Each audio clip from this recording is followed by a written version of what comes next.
To be said about cool fall nights. It's the perfect time to cozy up to a slow-cooked crock-pot meal. Chef Marshall O'Brien is here this morning with some great recipes to keep your family warm and hopefully some easy things to do in the kitchen here, because that's what I need. And a lot of people want that and need that. Yes. And as you can see, we got a pretty simple setup here. Okay. And as we were talking about off camera, that is the magic about crock-pot cooking, is you can take just a bunch of ingredients, put them in a crock-pot like we have here. We have different sizes.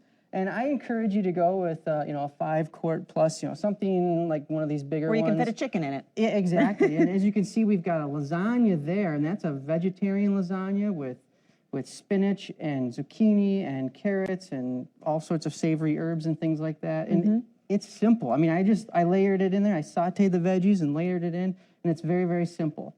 And then, as you can see, we've got just some little green garnishes on there to make the colors pop. And so you can make like a lasagna or something more with a pasta in or that kind of thing, or do the whole chicken. How does the chicken, though, taste different than if you would just bake it?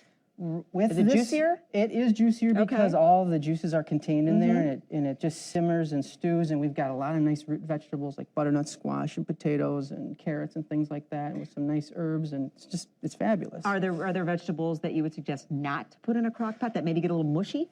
Well, crock pot is slow cooking, and the longer you slow cook, the more tender it gets. So you might have to just change your perspective on mushy, because you're going to have nice, tender, and potentially mushy vegetables. So it's all mushy. So yeah, okay, and that's okay. And we talked about simplicity. One of the things that we're doing is we are working with about 5,000 child care facilities, helping them improve the nutrition of their menus and the foods in the process. Oh, that's wonderful. Yes, indeed, and educating the kids in the process. And these are the kind of meals that they're trying to do to show kids, here's what a chicken looks like, and some chuck roast looks like, and vegetables, and how you can have them with different colors and textures. And this is a great way to do that. Child care facilities, like you're talking like preschools and things like that, or we know that you can make a difference in improving the kids' perception of food and enjoying it pre-K and then K through 5. So and I think that's, and you had mentioned the earlier the better as far as getting kids involved in different kinds of food, because I can tell you that kids, when things are mixed together, it kind of becomes an issue. So if you can get rid of that thing early. If you give them an opportunity to keep trying and trying and trying, and you at the role model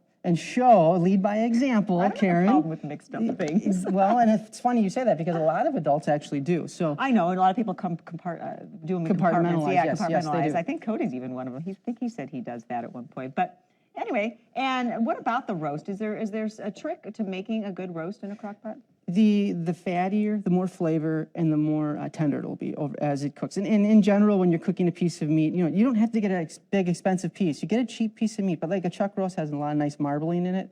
And I just let it, with maybe you take some obvious big chunks of fat on there, but leave most of the fat on. And then I just season it in a pan by searing it. What do you season it with? Just a little bit of salt and pepper, olive oil, and some paprika. And just keep it simple, because you're going to have the flavors from the vegetables, and we did dry herbs. Again, you don't have to have fresh herbs. If you do, that's great. But then just put it in the crock pot with the vegetables and the herbs, and you let it go. We add a little chicken broth as well, just to let it simmer a bit, and just let it go overnight. And when you wake up, you got this beautiful roast. So 8-10 hours, you're good? Yes. Really? And you go to work even and leave it in the crock pot? Yes, you can do that, assuming that it doesn't catch on fire and burn down your house. But it won't do that. I mean, all jokes aside, that's the way they're designed. You have it on low, and you can come back and you walk in your house and you smell these amazing flavors, and it does smell amazing even in here. Yes, and that's part of eating, is enjoying it and smelling it and looking at it. I mean, everything looks beautiful, and again, it was really easy. Okay. It was took 20 minutes to prepare. Do you have a favorite out of the 3 things in the crock pot, or a favorite recipe? I'm gonna say my favorites are the lasagna and the roast. Yep. I mean, the chicken's really, really delicious as well, but I think what's so nice about these 3 recipes is they all have something for everybody. All right. So if you're a beef